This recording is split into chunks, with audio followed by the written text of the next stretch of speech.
Hello again and welcome to Pearl Magazine. Amid the COVID-19 outbreak, there's virtually no travel, business, or leisure activity. Hotels, which rely mainly on tourists, are suffering heavily. But one person's misfortune could be another person's profit. As Alice Khan reports, some investors have decided to acquire non-performing hotels to expand their business into the longer-term co-living space.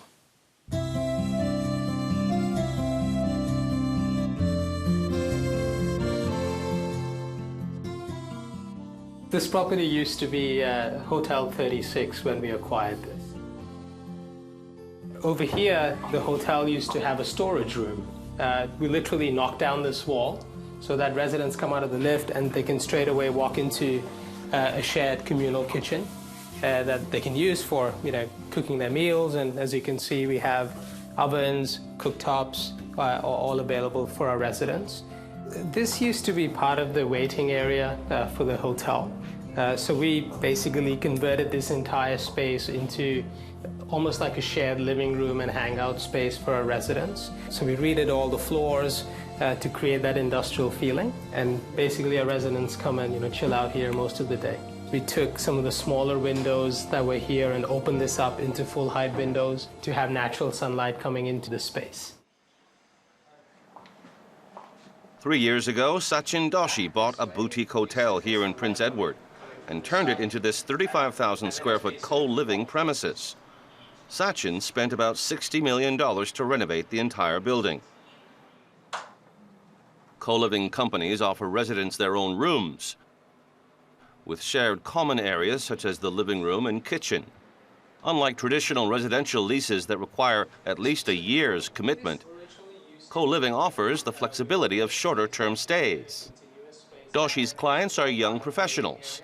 Half are expatriates. It has 10 floors of accommodation in this building, providing 160 rooms, ranging in size from 90 to 150 square feet. Monthly rent is $9,000 to $14,000.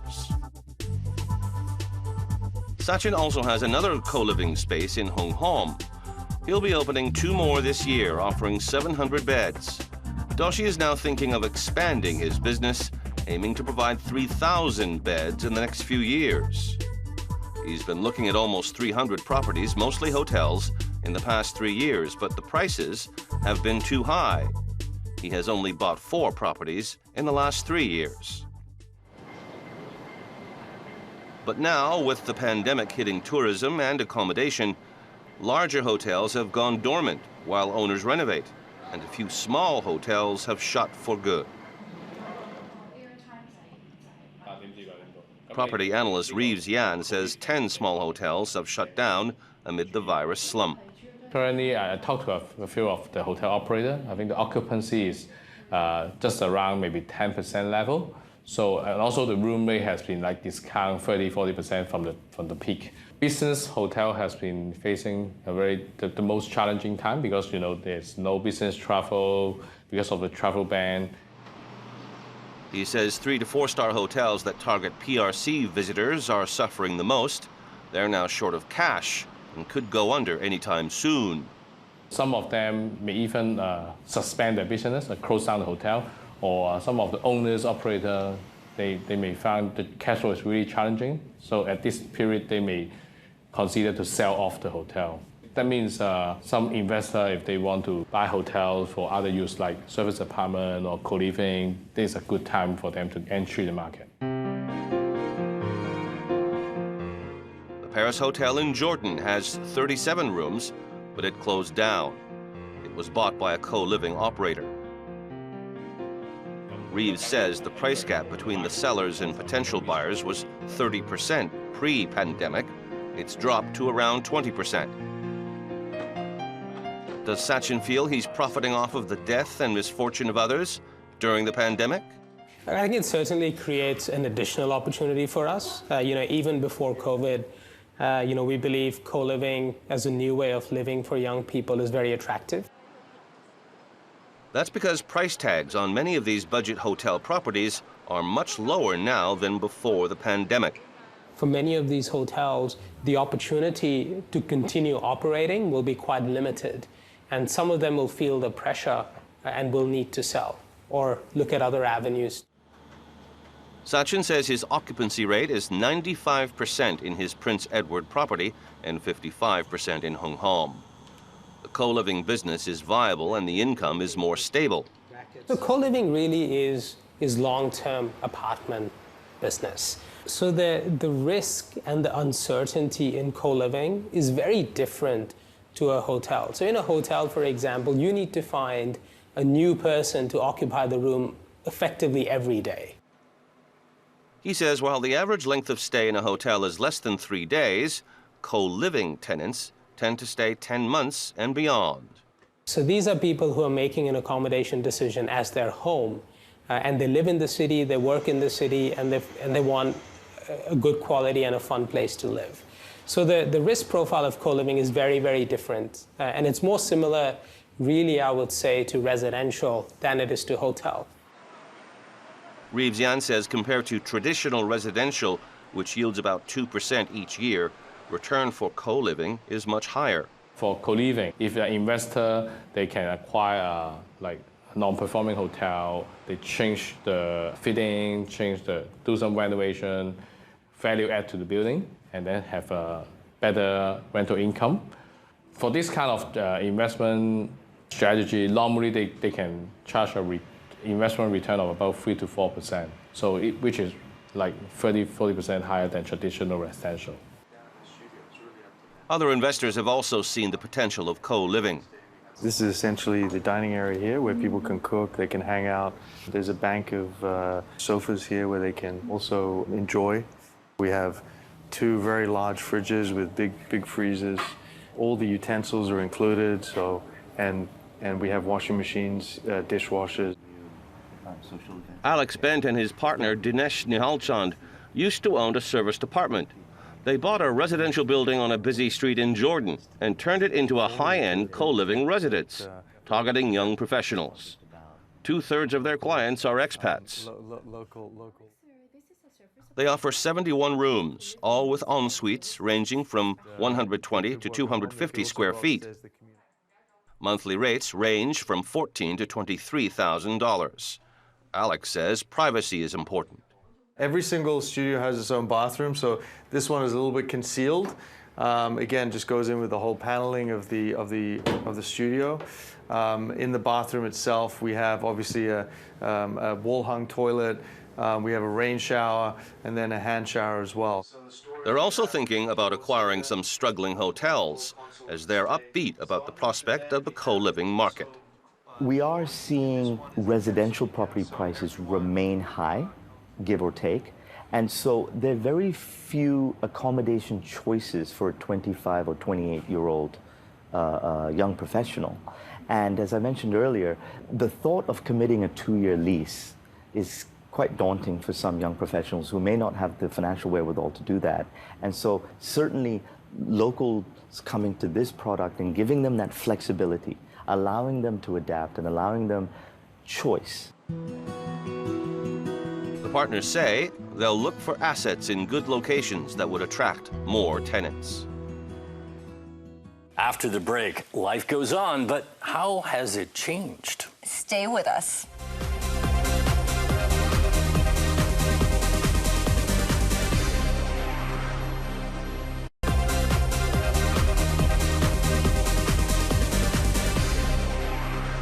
Welcome back. As the global economy struggles to get back on its feet, many companies and organizations are finding a new way to make it work. That's right, James. Some have made working from home their priority and are investing heavily in technology. And employees have to innovate and pick up new skills.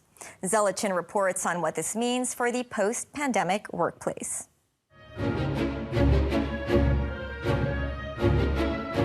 Shostakovich Symphony No. 10.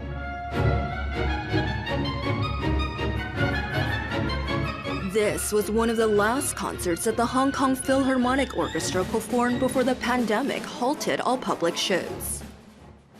In Jim Sa Choi, the head of the orchestra, Benedict Four, says the pandemic has completely changed how the orchestra works. So Benedict, the Hong Kong Philharmonic Orchestra is usually here, right? You guys are playing here, but not anymore. Why not? Yeah, this is the Hong Kong Cultural Center where we rehearse usually during the year, during the week. And then we have the concerts on the weekend. At the moment it's closed. We know it's the health situation which doesn't allow the people coming together in these big numbers. The government closed their performance venues on January 29th because of the novel coronavirus, and the musicians have been working from home.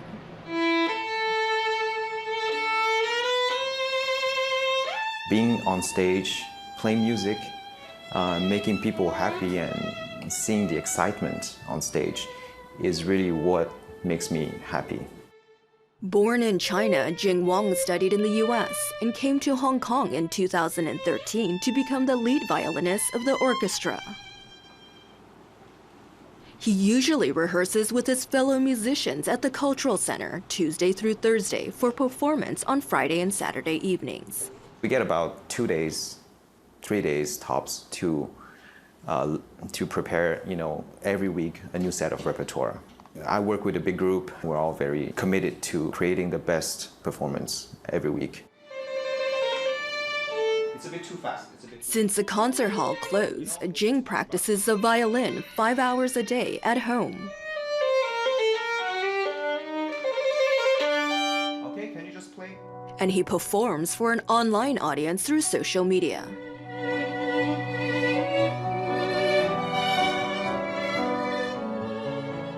For me, although the city is kind of coming to an halt, but music cannot, because my mission and also the mission of my orchestra is that we need to constantly get the city involved in music. Jing collaborated with a violinist and a pianist based in the US to make these videos. To brighten his living room for better viewing, he uses additional lights.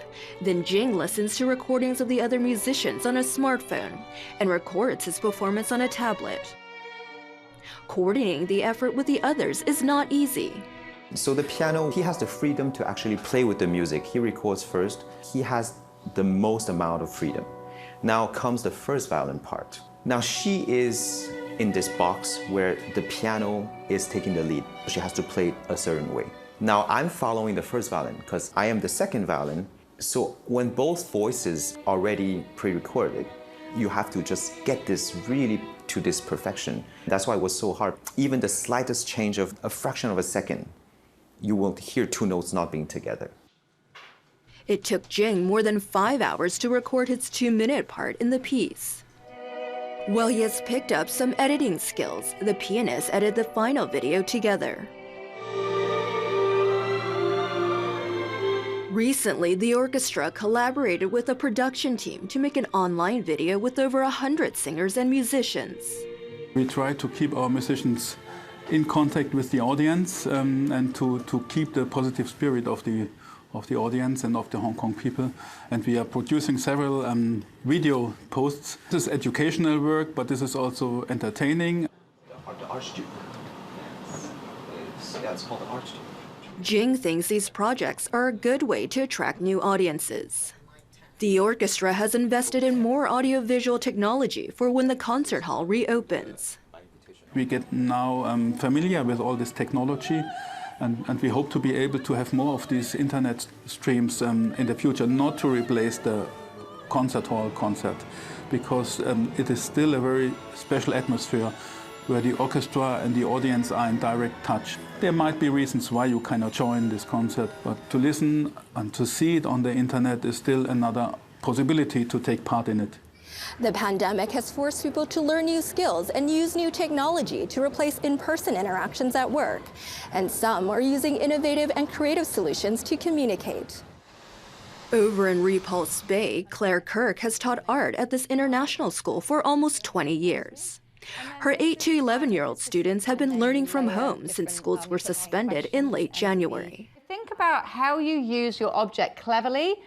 And you can start off by adding, you don't have to make it too elaborate. You can add Claire recently started teaching her students through video conference, and she's had to adapt to the new format. And that is just drilling them almost and giving them lots of activities, but not really giving them an opportunity to respond or feedback, and that's very challenging. Also, when you're art making, there's a lot of creative energy in the room, and children are dialoguing, or I might have a teachable moment or show a technique. All that is limited in video conferencing. Hello, darling. I am Duchess Doodle, and I am here to help Mrs. Kirk here in the art room to deliver creative content to all her art cherubs out there. Early on during the pandemic, Claire created the character to teach art lessons to her students.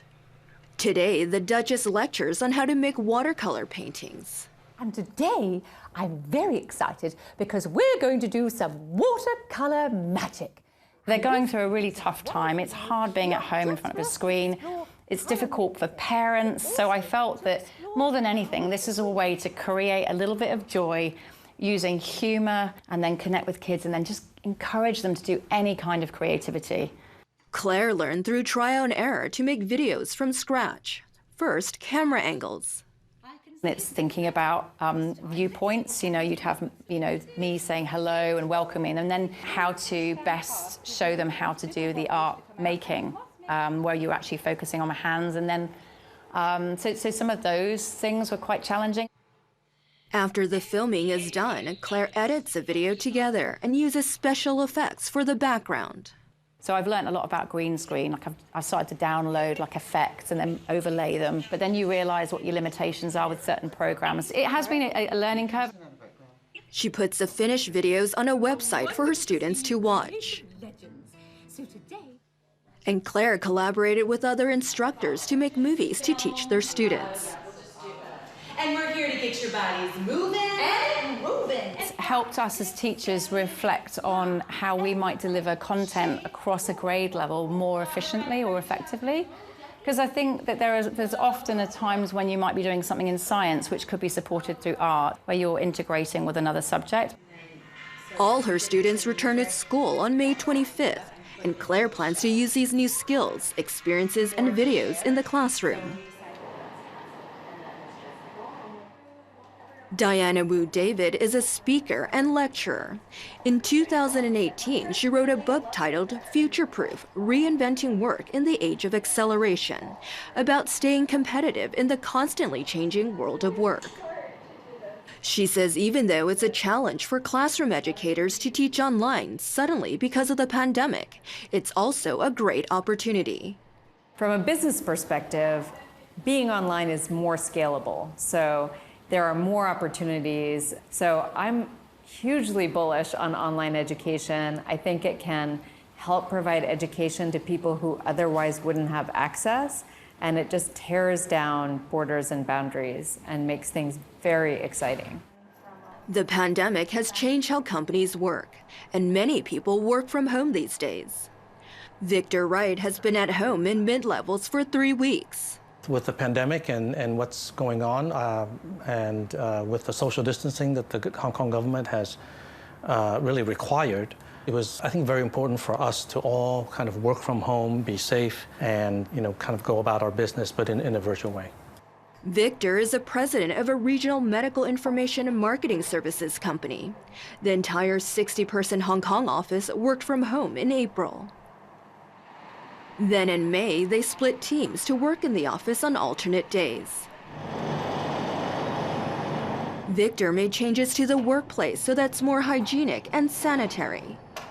Hand sanitizers all over the office, which we've already instituted, making sure that that is extremely sanitized and clean. People wearing masks in the office still. Victor says he hasn't let anyone go from the Hong Kong office, and he's checking if the company qualifies for the government's anti-epidemic relief measures. No one in his office has traveled for work in months, and he expects corporate travel will be cut by around 25% this year versus last year. My boss is based in Singapore. That's our headquarters. I've got team members there as well, so I would go once a month. I think in the future, I'll probably be going every 6 to 8 weeks. I'll be very, very strategic about how much I travel and for what purpose. And I think it saves the company money. It'll be a premium. If you're a big client, I'll come see you face to face. But It will allow people to say, let's have a video call, and even to tell clients that they can offer them, premium services that are much more high touch. When the staff returns to the office, senior management is considering flexible work arrangements, such as allowing staff to occasionally work from home to build loyalty. It benefits the company, and I think it benefits employees. There are young mothers that may need that. There are people with other illnesses that may need that. In a survey of 317 CFOs, nearly 75% expect to move 5% of the workforce into remote positions after the pandemic. In the longer term, you may see people, company owners and managers thinking, we don't need as many desks as we have. Maybe we can hot desk and rotate people and save an extraordinary amount of money on rent and real estate. Okay, so in terms of the pre-meeting initiatives, what do you think we need to think about? With less business travel and potentially flexible work arrangements in the future, Victor's company plans to invest in more virtual meeting technology to help internal and external clients connect remotely. IT department is already looking at other types of technology platforms and apps and software that doesn't cost a lot of money, but could really help us to improve productivity as we go along. As people in Hong Kong return back to the office, Victor thinks the attitude towards work has fundamentally changed because of the coronavirus. I do believe that the pandemic has opened people's eyes to a little bit more of a work-life balance, what it means to be productive, and how you kind of measure, happiness and how you get work done. That's our show for this week. Next week, we look at how finding the right body or any body for science isn't easy. And how being small can make moving fast, whether it's moving goods or changing tack. And that can mean supply chain success during COVID times. Thanks for joining us. Good night.